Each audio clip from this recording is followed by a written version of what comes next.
Kevin Mitnick, the world's most famous hacker. You, sir, were once considered the world's most famous hacker. You're the most wanted man in computer crime, correct? Yes. Back in the 1990s, I was the world's most wanted hacker.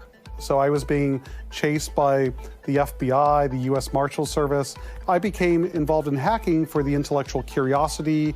I was getting into these cell phone companies to look at the source code of the firmware of the chips that are in these cell phones. You know, I was arrested in 1995. I was released in 2000, so that was 5 years without using a computer. I'm here today, proud and honored to be here, actually, with my friend, Kevin Mitnick. Kevin, you call yourself an ethical hacker. Is that right? Not an ethical hacker, a certified ethical hacker. What is that? Well, I passed this test years ago. It's basically a test to see your skill set at security and networking and this sort of thing. And so when you pass this test, you get this thing called a CEH. Right. So I joke when people ask me, because of my unique background, they go, well, are you ethical these days? And I go, well, I'm certified ethical, right? So it's kind of a joke, but... well, knowing you, it's not a bad question to ask, right? I mean, you've got a little bit of a history. It was never about money. It was never to cause damage. It was never to write malware. It was all about the intellectual curiosity. I had this great passion for wanting to know the trick, to the secret to the trick, sure. And pursuit of knowledge. I was in solitary confinement for almost a year because a prosecutor told a judge that I could whistle into the phone after calling a modem at NORAD and launch a nuclear weapon. And I was held in I mean, this was the time I lived in, so I kept myself mum. And so when I did this congressional testimony, people say, hey, this guy actually know what he's talking about.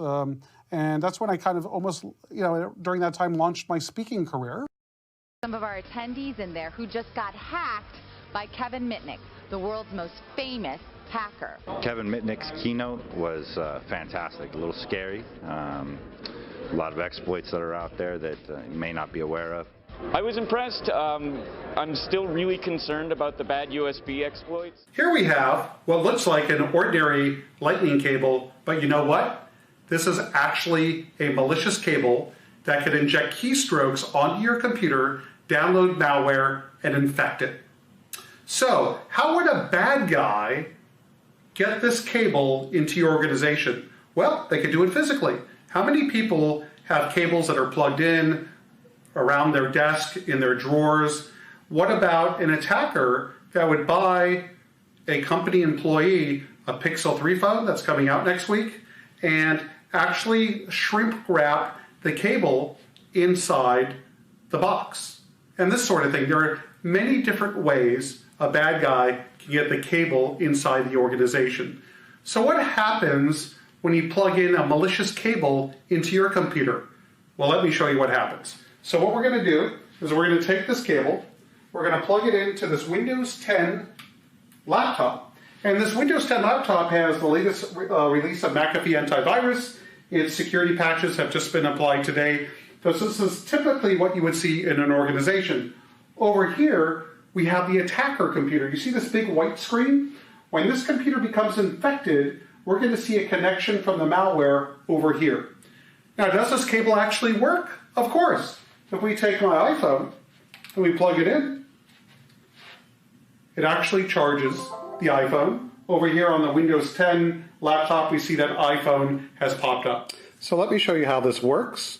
What we have here is we have the Bluetooth transmitter that's going to command the cable to inject keystrokes to download malware for Windows 10.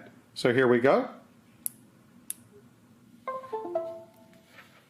And look at the lower left-hand corner of the screen. Those are the keystrokes that are being injected. And now the machine's infected with malware. And on the left-hand side here, we'll see the Trojan pop up in 1 second. There it is. So now, with this remote access Trojan, the attacker has full control of the victim's laptop. So what have we learned? We've learned that sophisticated attackers come up with new methods to hack their targets. So how do you prevent this attack from being successful against you or your organization? Simple. You need to stop, look, and think before you plug We in. wound up in a situation where we're incredibly vulnerable. And maybe if we had listened hard enough to people like Mitnick, we would have built these systems a little stronger. And, you know, it's funny because when you think about information security, you think about technology, right? Immediately it's a connection. But you not only have to think about technology, you have to think about the people that use the technology, because it's usually easier to hack a human than it is to hack technology. And that's why a lot of companies actually hire Kevin Mitnick right now to protect their jewels. My case has brought a lot of awareness to companies, security awareness. Hey, there's threats out there, you need to do something about it.